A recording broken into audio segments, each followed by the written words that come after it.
Well, good afternoon and welcome in everybody to another episode of the Coaches Show. I'm here with let me start over again. I am your host as always, David Wood, and joining me each and every Wednesday afternoon, the athletic director and head coach for our Tolar Rattlers, and that would be none other than Coach Blake Mauser. Coach, how are you doing today? Doing well. How are you doing, Dave? You know, it's a glorious day. I got up this morning and I stepped outside with the dogs and I realized it's getting cooler. Yeah. I like this. It's beginning to feel like football weather now, huh? No, it's been nice in the past, I would say, week or so, but this morning definitely there's a little bit more cool in the air at morning practices, so for sure. And I think actually might be, hopefully, knock on wood here for good here this weekend. I think another front coming through. So, but yeah, definitely enjoy the cooler weather. So you're a married guy, so you'll appreciate this. You know, when the cooler weather comes in, it's my time of the year because it's snuggling weather. You know what I'm saying? Yeah. As a married man, I know you're lying. So there we go. Yeah, I know. It's like, get off me, I'm hot. Yeah. So today, of course, is October the 15th, 2025. We are one district game in on our season, and we'll get to talking about that. But before we get into last week and this week and everything else like that, I want to start with the roundup. And, by the way, I love your guest today. We got a very, very special guest. Coaches, man, I tell you what, you're just going all out, spending all the money on the Coaches Show, getting the good guest. And we got a good one for y'all today. So let's start with the roundup, though. I know the JVs and the junior highs and the ladies volleyball squad and, of course, volleyball, all that stuff's going on. Catch us up to date with what else is going in besides the old pigskin. Yeah, starting with actually last Wednesday after we were done, our junior high cross country finished theirs with the 8th grade boys winning district. So we're excited about those boys and competing hard and obviously winning district with. And then that district includes our basketball district. So I include Breckenridge, Eastland, Peaster, and all the other teams that we're used to, Comanche early. So super excited about those guys and very happy about the work. They would go to cross country practice in the morning and practice football in the afternoon, a lot of those boys. So it's very neat, very cool to be able to do multiple things like that. And so super proud of them. And then also had a 7th grade girl who gets second overall. So really, really good year for our junior high cross country program, and our high school cross country did well as well. Did well also with the young kids, and so a bunch of young guys, so and gals. So proud of Coach Atkins and Coach Hoffman with the cross country season. Then volleyball's rolling. They had wins Friday and also had a win last night against Eastland. So kudos to Coach Terrell again. They seem to get rolling. They have a big one this Friday at Peaster. Before coming down and watch us play Dublin. So if you want to go travel up and watch some good volleyball, they'll be up at Peaster on Friday. So yeah, and then their last home game will be next Tuesday. So volleyball is kind of getting to their playoff push area. So excited for them. Sub-varsity football, I think I've hit all of them now. Sub-varsity football, junior high, 7th graders won with a great win last week. 8th graders battled. Didn't play our best, but battled and had a close loss early. And so we'll learn from those and get going. JV, we were hoping to have 2 games last week, and at the last minute we got through and having to play 1. And so that kind of is, when you practice 2 teams and all that, then try to throw everybody into one. It's really hard, but I'm proud of our kids and coaches to kind of adapt in and be ready to go. And had another close, tough loss. So unfortunately, our JV guys have had 3 losses by literally the last play of the game. And so they're working hard every day and getting better. We want to find those few plays and get some victories throughout this rest of the year. I had the opportunity to go to the JV game and actually do the JV game this week, and that was a lot of fun, and really, really enjoyed doing that. And people can catch it on our Facebook and on our YouTube application as well. So, yeah, that JV group looked really good. And, man, it was just at the last – oh, man, that's tough. But they're getting better each and every outing, and we wish them continued success on this season. Well, let's get into it, Coach. We got our first district game of the season was last week, and, of course, the Rattlers fall to the early Longhorns and everything. Just kind of give us your assessment of our team and how we did and how the game kind of shaped up for them. Yeah, I think we've talked about before. Part of football is you have to learn how to play complementary football and take advantage of situations. And so if you look at the game, they came out, scored 7-0. We came down, scored 7-7. Then we get an interception. And we get the ball in the 8 and we don't do anything with it. And we go backwards on a couple of run plays, pass concept where, didn't run the correct route, whatever not be, we didn't execute what needs to be on that one. Try to hit a field goal, missed it, and then they get it. And then our defense comes out in first 2 downs, do a great job, but then they hit a fade route.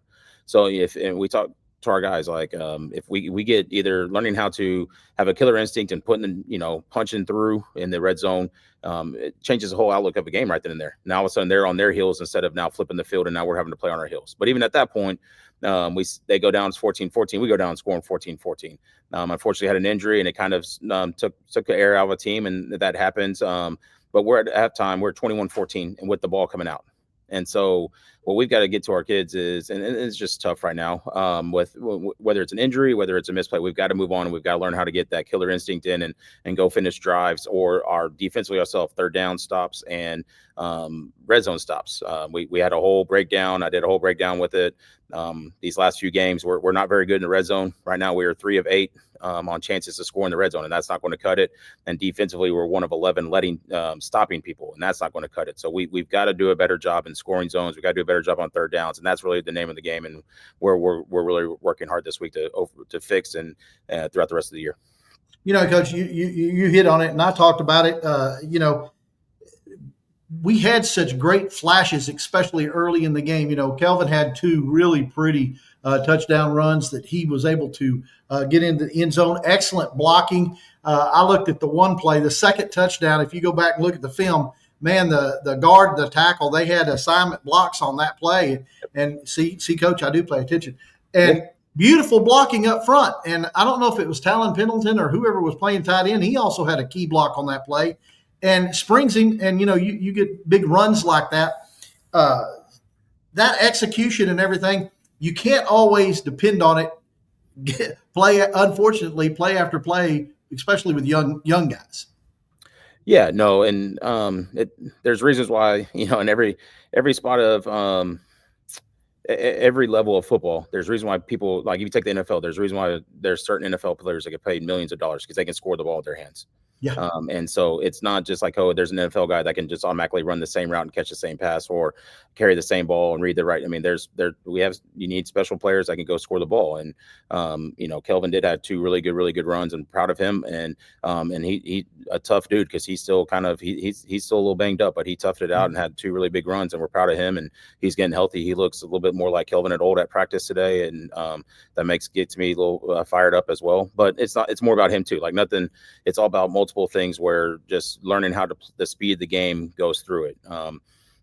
University of UT had a big win this week over Oklahoma. Why? Well, their offensive line is getting better. Everybody wants to throw it on Arch Manning, but those 5 guys that played in front of Quinn Ewers last year had over 100 plus snaps. 100 plus starts. And so now you have 5 guys who haven't any starts. So again, it's all levels of play, and it's just, again, we got to keep getting reps. We got to keep getting better. And at the same time, learning situations of when we have to take advantage of getting off the field on third downs, sustaining drives, not giving up sacks, not taking penalties, because all of those things are what's killing us right now. We did not have a single 3 and out. You think of that stuff. We did not have a single 3 and out last Friday. So what caused our drives was penalties, sacks, lack of execution at some point. So all those things are fixable, and we got to get them fixed. But, it's one of those things where we're working really hard, and we hopefully fix them and get ready for Friday. I gotta give a big shout out. And you mentioned banged up and nicks and bruises and everything. Got to give a shout out to Caden Abrego. What a beautiful interception he had, and the run afterwards was equally as impressive. This kid's been playing on a bum ankle or knee. I don't know what it's been, but he's been playing bummed up on that leg pretty much most of the season already. And then, of course, he sustained an injury that put him out of the game. How's he doing? And talk about that play. I mean, that was a key play at a key time, and man, a big moment for him. Yeah, the first off, the interception, that's just, he's so instinctive.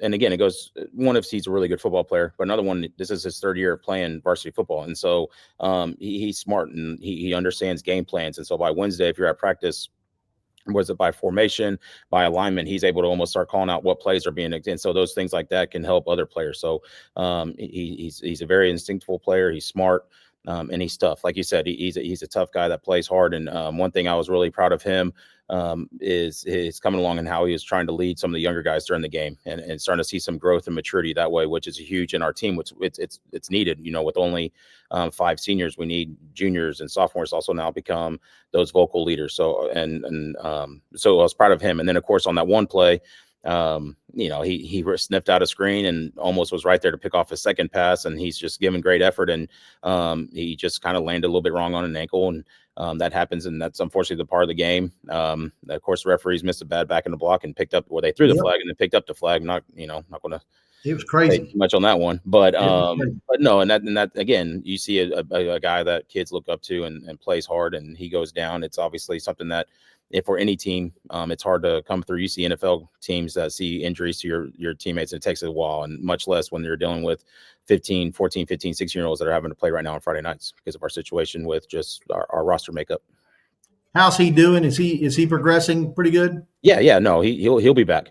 So I mean, he's doing great. He's Caden of old. He'll crack a joke every once in a while. If everybody kind of knows, Caden's probably laughing right now a little bit on that, but he's got great energy, and he's doing well. And no, he's Caden. He's doing a good job, and you'll definitely see him this year.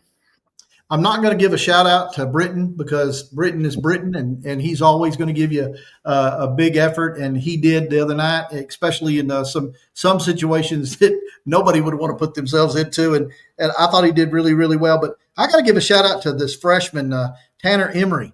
I know that Kelvin wasn't 100%, and he goes in. He got a lot of carries the other night, and really performed really, really well, and that kid's tough. Yeah, no, I mean, again, he's another kid that about 2 weeks ago he was scoring touchdowns on the JV game, and now just having to be due to some injuries and whatnot, he's now up and having to go. And we have faith in Tanner. He's a good and talented runner. Like you said, he's one of those guys that knows how to score the ball with his hands. And so we any chance we get the ball in his hands too, we're excited for him. And I think the fans saw glimpses of the future for sure with him. Now we got this year to keep getting him and then get him in the weight room. Hopefully add a few more pounds to him, and the sky's the limit for that kid. Yep. So if you have a restaurant, if you have a local restaurant or everything, free mashed potatoes for this guy. Let's beef him up a little bit and get him going for sure, because he's got some talent. That is for sure. The bad news is we lost. The good news is we got 4 more district games, and we're going to fight every which way. I know Tolar, and I know the mindset of this crew. We're not just going to lay down. We're going to show up each and every week. Yeah, absolutely. And again, in the coaching world, we talk about things and texting other head coaches and friends and all that type of stuff. And one thing I'm most proud of is we had both teams disappointing week.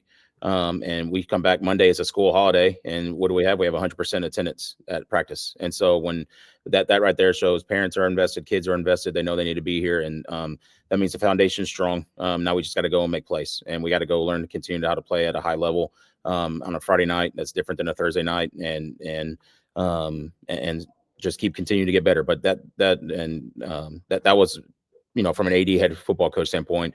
And again, people are talking about there's a lot of places that even win games and kids don't come to practice. And so that just tells you where the type of kids we have here, and we're going to keep working. Now, let me ask you, I got another question here. Where is it? Yeah. Right now we've got somewhere between 26, 27 kids on the active varsity roster and everything. The JV and the 2 JV squads, there's a lot of kids on those 2 squads and everything. And since we're getting into that time of the year, do you see any additional JV call-ups possibly coming in the next few weeks? No, right now we're pretty settled right now. We actually have 2 JV games actually set up tomorrow, so we're able to get those guys. So we'll actually break that team of there's 38, 40. There's about 40, so we'll have about a team of 18, team of 22 or so on there. So like you said, we have 67 kids in the program right now with 5 seniors, and so we got a lot of young guys playing. You looked up Friday night at one point on defense, there was a freshman, which we had a freshman lead us in tackles. So I know we talked about Tanner, but proud of Bentley Collins and what Bentley had a great game. Great. He led the team, and, it's not great when your safety's leading the team in tackles, but at the same time, it just shows how hard he plays and puts a nose to the ball, and proud of him. And so, but we had a freshman, 7 sophomores, and 2 seniors on it at one point on the team. So, I mean, it's just, I told you last time I wasn't going to talk about our youth anymore, and I'm not. We have to go win. We have to go play better, and those kids. But it's definitely a learning curve for those guys, and excited to continue to see their growth. Absolutely. I'm glad to hear that, because what that means is these kids are going to get a lot more active playing time, and that will speed up their developmental process. And so when we get up into that next year, the year after, whatever, that we're just going to be stronger and stronger and stronger as it goes, and that sort of thing. So I'm glad to hear that. All right. We got a special guest now. Are we going to get both of you on the screen, or are we going to get No, just I'm gonna move away, and I'm gonna let Coach Humphreys and his Hollywood? his flowing That's his hair. Although nickname. he did cut his hair a few weeks ago, but his flowing locks will just be able to take the screen by. Well, see, that's what I said, Coach. I give everybody nicknames. You know, you got Sweet Feet Murray, you got the Killer Caden Nebrego, Yeah. you got the Bomber Britton Rice, and now we got the OC. That's Carson Hollywood Humphreys. That's Hollywood. right. There we go. Hollywood coming up next on the sports scene. I'm telling you what, on the coaches show, I'm going to go to a commercial break. Of course, we've got a great sponsor. Y'all know who they are. And we're going to run their commercials so that you guys can switch out. And we're going to talk to the OC here in just a few minutes on the coaches show. Clayton Homes of Burleson is committed to helping you and your family find the manufactured home of your dreams. Come tour our fully furnished display models to see available features and floor plans. Have you dreamed of owning a home that you can customize to fit your style? Our friendly team members are experts in showing you our homes that fit your needs and your budget. We are proud to be able to offer new, energy, smart zero homes that can save you even more money in the high-quality Clayton-built home. Stop by our home center to start your home buying journey today. Conveniently located at 3275 South Burleson Boulevard, that is I-35 West at exit 30, or visit our website at ClaytonHomesBurleson.com. Clayton Homes of Burleson, proud Rattler supporter. Oh, yeah. Welcome back, everybody, to the Coaches Show. And, you know, this is not Coach Mauser. This is Hollywood Humphreys, the OC for your Tolar Rattlers. Coach, how's it going today? I'm great. How are you? I'm doing lovely. You like that nickname? I've had worse, that's for sure. So I'll take tell you it. what, now, by next year, I want to see the long flowing locks. You know what I'm talking about? I know exactly what you're talking about. I want it mid back, you know. Come on now. Well, the problem is there's a wife involved there, so I got to get it approved through her. All righty. I'd go with that hairstyle, but, you know, I think I'm a little too old for it, you know. Okay, Coach, well, let's talk about your offense. I've told Coach Mauser this several times that I just love the systems. I love the different looks. I love the adjustments that y'all do, the motions that you do, and all of that. Sometimes that's a little challenging with younger players like we have this year, isn't it? For sure. And you probably can look at our offense these past couple of weeks, and it's been a little more toned down than maybe we did last year, and maybe we did early in the year. And large part of that is because of our youth. You know, we have kids not only trying to learn for the first time, but trying to learn maybe new spots. You know, receivers that have been mainly working slot that now they're working outside. And we're trying to get running backs that are trying to learn running back and slot. And so there's a lot of moving parts right now. But this week, I think we're settling down. The young kids, you know, like we talked about, we're not saying we're young anymore. They've played a few varsity games. They got it under their belt. They have that confidence, and we're starting to slowly get back to, you know, what we want, and showing a little more of that creativity and throwing a little more challenges on our kids. And I think this week at practice, they have answered the bell. It's been a great week. Tell us what you think your biggest challenges thus far this season has been on the offensive side of the ball. Well, the youth is one thing, but mainly it's just been tying it all together at once. And what I mean by that, you know, we've been missing parts here and there. You know, we maybe when our O-line is starting to settle in and we're healthy there, well, then we've had a running back out. You know, Kelvin's been out. Or, you know, we've had receivers that have been banged up. And so the biggest challenge is we haven't really been all healthy at the same time and really, you know, gearing up and working on all cylinders at the same time. So, you know, game plans every week this year have been just sporadic, right? You know, you look at week 2 and you think, oh man, we didn't have Britton. And you think back to how we game planned then. And then we got Britton back, but then it was Kelvin. And so, and that's hard on our kids too. I mean, you know, it's hard on coaches. We got to come up with a good game plan and put our kids in a situation to win, but it's hard on kids too. I mean, every week there's things here and there. And so I think we're getting healthy. Our young kids are learning, and we're finally going to be able to, like I said, get back to what we do. And I think the challenges that have kind of slowed us at times, will slowly start working themselves out. Yeah, the big part of that has been, like you said, injury, and it also has been we've lost, some receivers, we've lost players that we thought we were going to have for a period of time that have gone other routes and that sort of thing, and it does put a pressure on the next man up, so to speak, because you have another guy you got to move in behind him, another guy you got to move in behind him, and so a lot of that does take some adjustment. And speaking of adjustments, as coaches and as a unit coach, like the OC, I'm sure that y'all place goals at the beginning of the year.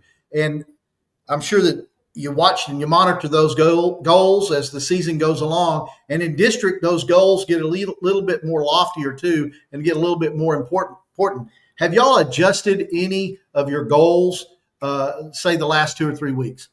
I would say no. I mean, our standard is our standard, and what we set, previously when we start the year, are our goals. And I think there may be a time and place to change, but I don't think we're necessarily there yet. But most importantly, our first goal every game is to score one more point than the opponent. And that doesn't matter if it's 14 or if it's 50. And so right now, that's the main goal we're focused on. And because we've given ourselves plenty of chances to win a game. You think back to the Comanche game when we were matching, we were back and forth. And we easily could have done that the other night if we don't have little things that set us back. So right now it's focus on goal number one, which is figuring out no matter what happens on the other side of the ball, our job as an offense is to go score one more point than the opponent. And with all that, the other goals will come, right? Our rushing goals, our passing goals, taking care of the ball, which we've done really well, by the way. I mean, I would say one of our next biggest goals is taking care of the ball. And we haven't had many turnovers this year. Britton's done a great job of knowing when to run, when to get rid of the ball. And our ball carriers have done a great job protecting the ball. And so we're giving ourselves chances. It's figuring out how to focus on that goal number one, like I said, and figuring out how, hey, we got to score one more point than our opponent. Yeah. And the other side is the psyche of these players. And we talk about the youth, and I know Coach doesn't like to say youth and he doesn't like to say young, but I will say it, with these younger players, the psyche of the player itself sometimes can get beat up a little bit. And last week, no joke, it was ugly in the second half. And you think about what does that do to the psyche of these young players? Is that something this week that y'all have talked to them about and explained, hey, we beat Dublin and our record is 1-1 and it starts all over again. And we have a couple of more games after that. We just can control what's in front of us. Exactly. And like you said, that's hard with youth. And we have really tried to focus on that. And we, with young kids and young players, it's hard for them to see the big picture sometimes. And so they are very much what has happened most recently. So their mindset is, hey, we didn't execute as well as we did against, or that we needed to against early. And that's the only thing they think about. Well, we as coaches come in and say, hey, you know what? Pretty much the same bodies a few weeks ago in Comanche were just as young when you look at us in the second half. And we went out and 11 different guys caught a football and we threw it all around the field and we scored 30-something points. And so I think as young kids, that's the way we've been talking to them. Is like, you guys, we have the ability. And now it's just building that confidence. Like, hey, what happened last week is gone. Like you said, all that matters is this next week that's in front of us. We want to be 1-0 this week, put ourselves in the right positions. But it's reminding them about the good things they have done.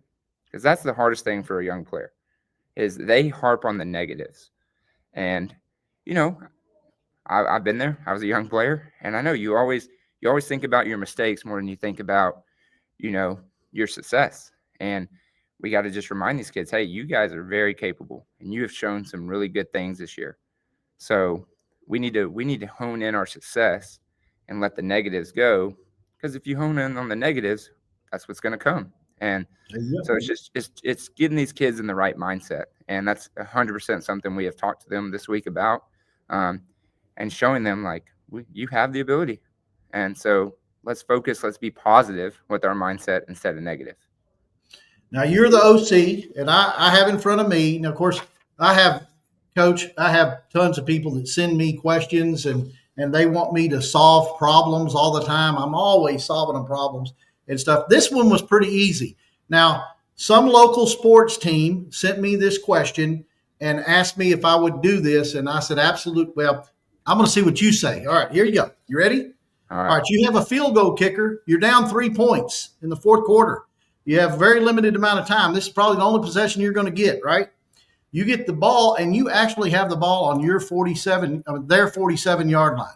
And you have a field goal kicker that can probably kick about 70-yard field goal, okay? So here's the question. Okay. Do you throw 2 screen passes in the flats to a running back? Do you do that? That would not be my first go-to. No. I So you're better. You are already better. I told them you're already better than the Dallas Cowboys offensive coordinator or play caller, whoever that jerk is. That was crazy. What are they doing that for? Well, I would agree with you on the football side of things. I would also have to disagree because I'm not the biggest Cowboys fan. So I don't mind it. I don't mind it when they call, bad calls here and there. Well, you just please tell me you're not a Texans fan. I'm not. Okay, good. I was actually, raised. My family was Houston Oilers. Back with Warren Moon, and so that's kind of how I was raised. And then, they moved to Tennessee, so maybe you could say I was raised kind of a Tennessee fan, but really just more of a heartbroken family that was upset that the Houston Oilers left. So, man, I was too, man. Earl the Pearl was one of my favorites, man. He was something else. And Bum Phillips, I love that too. So, sure. Yeah, it's pretty rough. Okay, all right. Let me think. Oh, so I always got to do this. To all of the guests get to shout out to one person. You only can shout out to one person, Coach. Who's that person going to be? That's easy for me right now, and that's my wife. I don't know if you remember when we talked, previously this year. I was we're expecting a little one. Yeah, and my wife is due November 1st, but we went in a couple weeks ago for our big ultrasound. They measure the weight, they measure everything, and it's a big boy in there. He was already measuring over 7 pounds, and so they're expecting maybe a 9+ pound baby. And so I just got to shout her out because it's not easy. It's not easy. No. All the hours I work up here, and she's at home with the little one already and pregnant, and so we're hoping that baby comes sooner rather than later because she needs the relief, and it's a big one in there. So yeah, I tell you what, now I'm going to tell you right now, Coach. My first wife, who hates me, and I probably think this is the reason why she hates me. When we had our son, 11 pounds 2 ounces. Ooh. So just think linebacker and fullback. There you go. That's what we got to do. You need to start looking at offenses where we can utilize a fullback, huh? Hey, we won't throw anything out right now. So there you go. Well, Coach, it's always delightful to get to talk to you. Have Coach bring you back on again. I definitely appreciate this time with you. I'm going to throw it to another commercial, and when we get back, we'll finish up with Coach Mauser. But I definitely appreciate you coming on today. Thank you, sir. Thank you for having me. Thank you. You bet.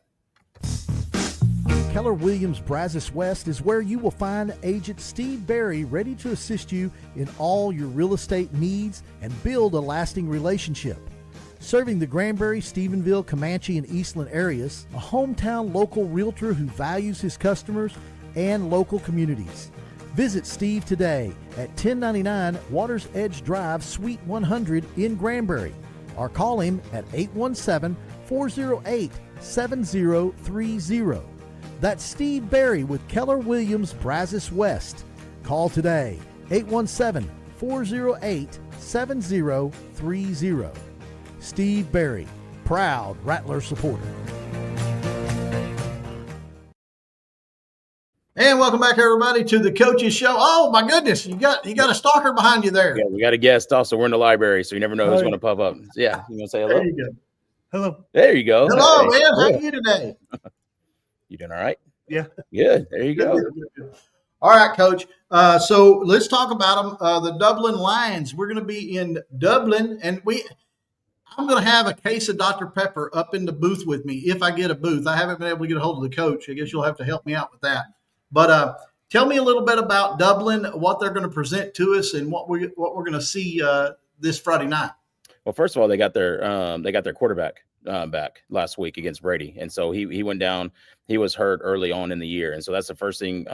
Basically, you can throw away their first 5 games because they didn't have their starting quarterback or backup quarterback because they got injured during scrimmages. So got their starting quarterback back, and he they didn't waste any time. He threw it 52 times. So they're going to spread it out. He's a quick guy who's going to try to scramble around and throw the ball. So defensively, we got to be ready to go, take away some of their quick game and make them have to set up and drop back pass or so, and then try to contain him from his scrambles. He's definitely a good quarterback that likes to scramble to throw. Sometimes those actually are scarier than just the ones that just want to scramble and run, because you have to match in the back end. You have to have discipline and not come up and not let the ball be thrown over your head during those scramble moments. So that's going to be a big key there. Big running back number 20, a big kid, big offensive line, and so they're a quality team. They were I want to say it's 20-13 against Brady, and that included a defensive touchdown for Brady. So they were competing well with Brady, and then the game kind of got away with them in the second half. Kind of sounds familiar. So they're playing hard. Coach Hardcastle does a great job over there at Dublin. He's a good guy. He's been a good guy for me to call. Being new to the area last year, and so I appreciate him. Defensively, they present different fronts, and they're going to get after you. They're going to play man, and they're going to try to load up the box and do different things up there to kind of muck things up a little bit. And so we got to be disciplined, and we got to be good at getting a hat on the hat and create some lanes for our running backs. At the same time, when the opportunity presents, we got to make some plays down the field against their man coverage. Absolutely. Dublin's always been fun to play at this year, but this is the first time we'll ever play at Cerveto Field, which is the new stadium, and we're really looking forward to it. And that's why I need to get a hold of Coach Hardcastle and find out where we're going to be sitting at and how we're going to be able to pull that off. But of course, kickoff will be at 7:00. We need to see the stands full. We need a big crowd. It's not too far over to Dublin. Isn't this our closest road game, I guess you'd say? Yeah, no, we have 2 road games left, and so we got Dublin. Then we're going to pack our bags and get our trip ready to go down to Brady. So anytime, like I said, I know we'll have a big crowd because that's what just Tolar Rattler fans do, is they come and support their kids and come support the team. So I'm excited to see that Friday night. Yeah, I needed to tell you. You need to tell Superintendent Stubble that I want to stay at the Wyndham there in Brady, the Wyndham Anatole, I think that's what they call it. Because there ain't no way I'm going to be able to drive 8 hours down there and 8 hours back. It's going to be hard on an old man. No doubt. It's kind of like a Tyler Sheridan movie for us all a little bit. Well, hey, Coach, I wanted to bring up one other thing, if you don't mind, before we get off this thing, and that is that your Texas A&M Aggies are doing quite well. They're ranked number 4 in the nation. They got a bye week this week. Oh, we're back. Huh? Oh, he's back. Yeah.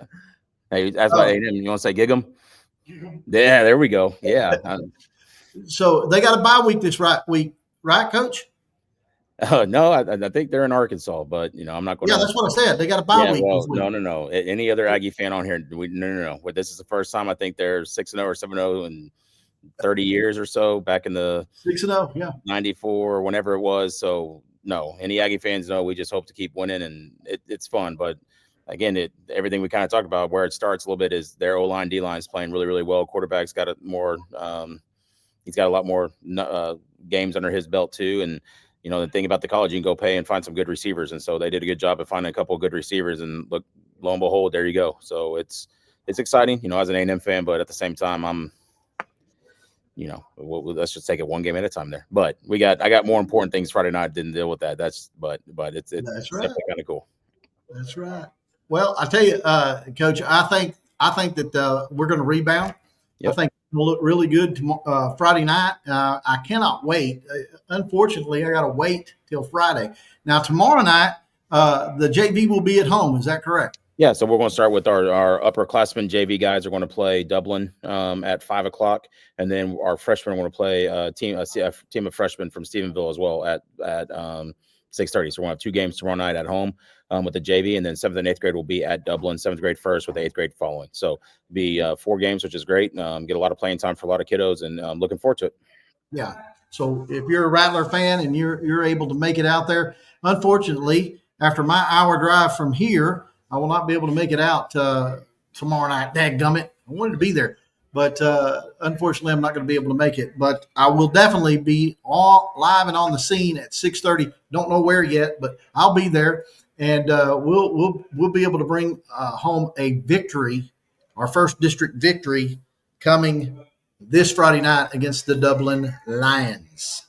We're going to give our best effort. No, there's no doubt, and there's right. no doubt the Rattlers will pull through for sure. You got anything else for us? Now, I know the school's been going on for a while. Report cards are good. Everybody's behaving. Yeah, thanks for asking. No, we actually we were 100% passing in the football program. That's 7th grade all the way up. So that's over 100, about 120 kids, over 120 kids passing. We had a good amount on the all A honor roll, and so we were able to talk about that today. We have our academic days on Thursday, and if you make all A's in the first 6 weeks, you don't have to come to academic days since you proved that you make good grades. So it's a little extra 30 minutes sleep and a little carrot for the kids to make all A's, and so we're excited about that. And I'm super proud of their grades, and so now we just try to continue throughout the year.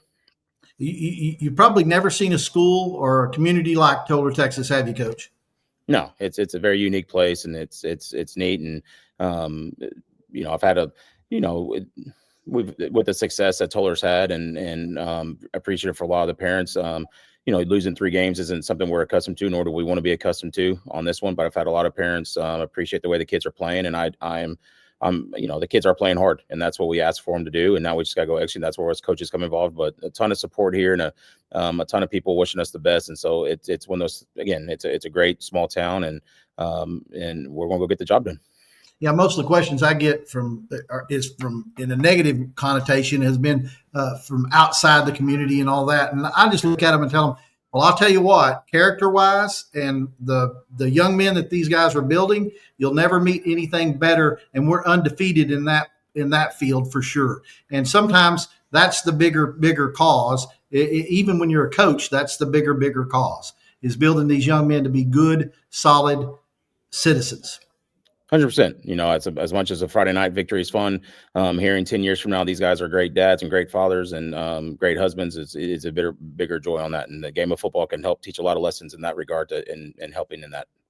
Absolutely. All right, Coach, always a pleasure. I look forward to another Friday Night Lights coming up this Friday night. And I look forward to speaking with you next Wednesday at 2:45, every Wednesday at 2:45 for the Coaches Show. Until then, Coach, God bless, and we'll see you down the road. Go Rattlers. Absolutely. All right. Thanks, Dave. Clayton Homes of Burleson is committed to helping you and your family find the manufactured home of your dreams. Come tour our fully furnished display models to see available features and floor plans. Have you dreamed of owning a home that you can customize to fit your style? Our friendly team members are experts in showing you our homes that fit your needs and your budget. We are proud to be able to offer new, energy, smart zero homes that can save you even more money in the high-quality Clayton-built home. Stop by our home center to start your home buying journey today. Conveniently located at 3275 South Burleson Boulevard, that is I-35 West at Exit 30, or visit our website at ClaytonHomesBurleson.com. Clayton Homes of Burleson, proud Rattler supporter.